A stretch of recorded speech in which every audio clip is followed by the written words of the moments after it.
So yan na, no? Naglalakad yung mga players. May buntag. Good morning daw. Binabati yung mga players. Hi, Boss D! Hindi pinapansin. Just say hi! Just say hi. Yan ang Bea. Yan si Bea yung tumamo. Alright. Okay. Yung parte po ng video na napanood ninyo ay ang viral po na video ngayon at sinasabi nga po ng marami na ang mga valuable players na yan, mga professional po na mga players, ay hindi namamansin sa kanilang mga fans na malamang po ay inantay sila ng, maybe ng ilang oras, hindi natin alam. Pero ito po sa video po na ito, majority po ng mga membro ng team na ito ay hindi talaga nila pinansin yung kanilang mga fans. So yan po ang ating pag-uusapan sa ating episode po ng Usap-Usap University. Magandang araw po sa lahat. Sa mga hindi pa po nakasubscribe dyan, subscribe na kayo. Please click thumbs up para po marami pong makakapanood po ng ating pong video episodes. Sa ating episode ngayon, atin pong pag-uusapan ng isang viral po na video ng members ng Choco Mucho, kung hindi ako nagkakamali. At sila daw po ay mga isnabera sa kanilang mga fans. So kanina napanood niyo yung part ng ating video. Panoorin natin ulit in its entirety at tingnan natin kung ano yung mga opinion din ng ibang netizens po na nakapanood ng nasabing video. So panoorin natin ng sabay-sabay. Let's go. Dito sa mano, inip.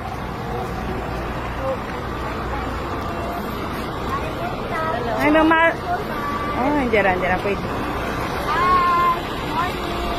Hi, good morning daw. Hi, Boss D! Hi, Boss D! Hi, Dina! Bye-bye! Parang Visayas, somewhere in Visayas, no? Cebuano speaking. I can hear in the accent. So, Ay, si Multi! ay siya ang Odi? Ay, si Odi, oh. Ma'am Odi! Ma'am Odi. Sumisigaw yung mga fans. Gumanon. Hi, Nunag! 0.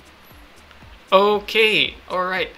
So, napanood niyo po mga ka-U3, yan nga po ang video na naging viral na dahil marami po sa mga membro ng professional volleyball team na ito ay hindi po namamansin sa kanilang mga fans, no? Tinatawag yung mga pangalan nila.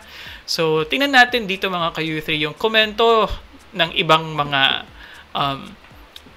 netizens patungkol nga sa nakakalungkot na situation na ito. So, first of all, basahin natin, syempre, yung nasa video natin mismo na nakalagay. Sino po ang coach nitong mga ito?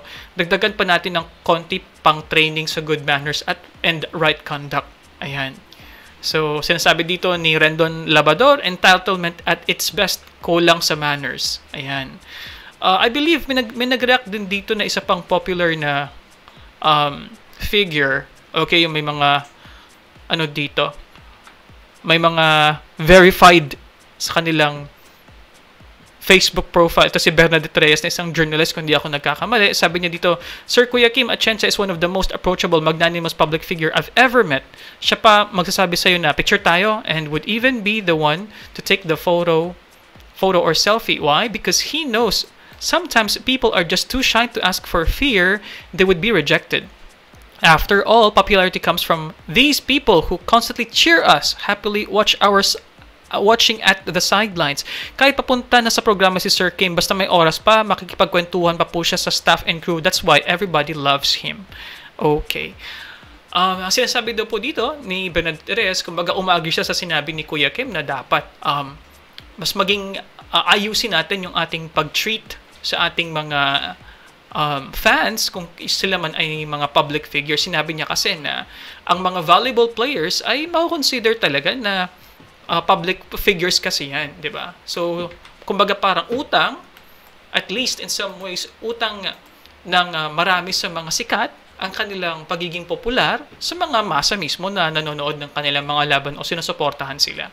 So, yun yung point ni Kuya Kim.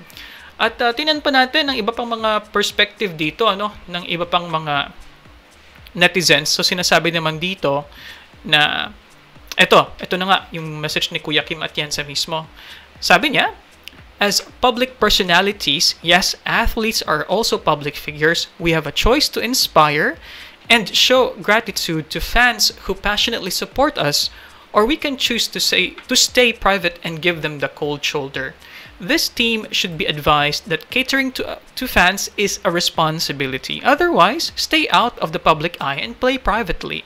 What an irritating yet sad sight. I hope they are advised by their sponsors to act properly in public. Back to you guys. Okay. Ano yung take ko dito? Hindi naman ako sikat, so hindi ako makaka-relate sa kanila. Although, interestingly, yung mga moments lang na maalala ko is sa mga public events, yun, mapapapicture nga yung iba. At meron din akong isa na nagsabi sa akin na napanood niya nga yung mga videos ko, especially yung interview ko with Looney. So, meron din ganon sa mall. And the other one is isang article na sinulat ko.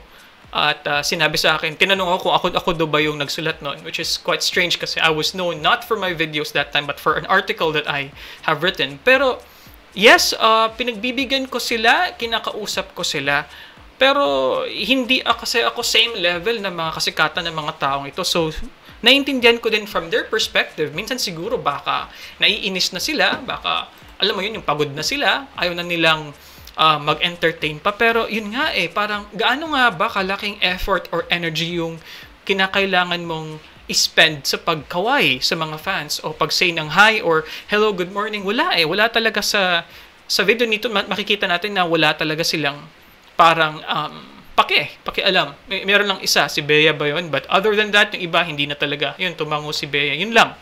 So, maintindihan mo rin kasi sa iba na talagang super popular, they respect their private time too, and maybe this is their private time. Pero medyo hati ako dito Actually, isa sa mga popular na comments dito, papakita ko po sa inyo. Ito yung ginawa ni ito talagang malaking superstar tong si Daniel Padilla. So, kiklik ko, I'm not sure if you can see this. Yan. Okay. So, ito ang nangyari dito, tinulak ng security yung isang fan na umakyat at para makita nga si Daniel Padilla. So, tingnan natin. Ito. Alright. Anong ginawa ni Daniel Padilla? Tingnan natin. So, yun, umakyat. Okay, may nagpa-picture. Tinulak nung guard. Pero anong ginawa? Nagalit daw si Daniel, At sinabi na malamang sa malamang sinaway yung guard. Kasi nga, alam nila yung importance ng mga fans. Yung mga fans ang nagdala sa inyo or nagbigay sa inyo ng popularidad, di ba? So without them, literal yun, without the fans, wala yung mga superstars na yan. They will be just regular people, di ba? So we have to at least in some ways give respect sa kanilang effort na makita tayo or sa kanilang effort na pansinin yung mga quote-unquote sikat or mga public personalities. So yun lamang po ang opinion ko dito mga ka-U3. We cannot yet know fully because hindi natin alam yung side naman ng mga valuable players na hindi namamansin. Pero yun nga, hindi naman ganon kalaki ang energy na kailangan para mag-raise ng hand at mag-wave sa mga fans. Dahil hindi natin alam yung mga fans ng ilang oras yung inantay. May ibang iba dyan, they were from very far places just to see, these professional athletes do something or, just to see them in the flesh, kumbaga. So ano po ang inyong comment dito mga ka-U3? Lahat po ng mga komento ay amin pong binabasa. Let's make this a good discussion. Dapat ba na kumbaga in some ways sawayin natin at dapat ba na magkaroon ng GMRC, Good Manners and Right Conduct pa yung mga players na ito or naiintindihan nyo ba yung side nila? Tama lang din ba yung ginawa nila kasi it's their private time maybe na gusto nila yung sarili nilang espasyo at hindi na muna kumbaga mag-treat ng mga fans kasi it's their own personal time. So ano pong comment nyo dyan mga ka-U3? Lahat po ng mga komento, mensahe, binabasa po namin. Maraming salamat po at kung kayo po ay bored, kung gusto nyo po ng iba pang mga videos, may mga videos po tayo dito, panoorin nyo po dahil sigurado po ako marami tayong mga sports-related videos dyan. Hanggang sa muli po, ako po si Sir JR. Peace! Bye-bye!